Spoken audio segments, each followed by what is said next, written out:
महाभारत के हर एक कैरेक्टर से, हर एक पार्ट से आपको हमें बहुत कुछ लर्निंग मिलता है।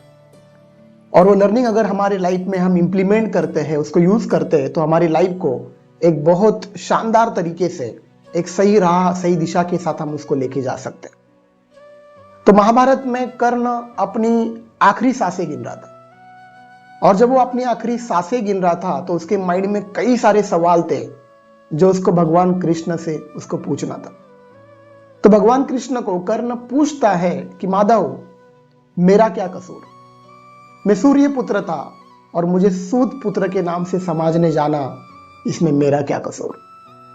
जब सारे पांडवों को शिक्षा मिल रही थी लेकिन गुरु द्रोण ने मुझे शिक्षा देने के लिए इनकार कर दिया, माधव मेरा क्या कसूर?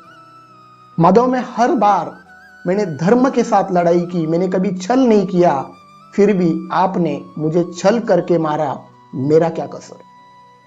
माधव, मैंने कौन सा पाप किया जो आपने मुझे छल करके मारा? तो भगवान कृष्ण उस समय को रुका देते, उस समय को रुका देते हैं और कर्ण को वहां लेके जाते हैं और कर्ण को बोलते हैं, कर्ण, जब हस्तिनापुर के अंदर द्रौपदी का वस्त्रहरण हुआ था, वो टाइम पे दुर्योधन के सामने तुम मौन थे। दुर्योधन के सामने तुम मौन थे, ये तुम्हारा पाप था।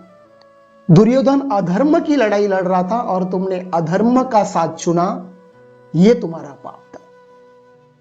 तो भगवान कृष्ण जब कर्ण को ये सारी बातें बता रहे थे तो ये बहुत बड़ा लर्निंग हमें मिलता है कि अगर आप सच्चे हो, आप दानवीर हो, आप दानशूर हो, आप ईमानदार हो, आप नैतिकता के साथ लड़ाई लड़ रहे हो, लेकिन अगर आप अधर्म की लड़ाई लड़ रहे हो तो आप पाप के भागीदार हो।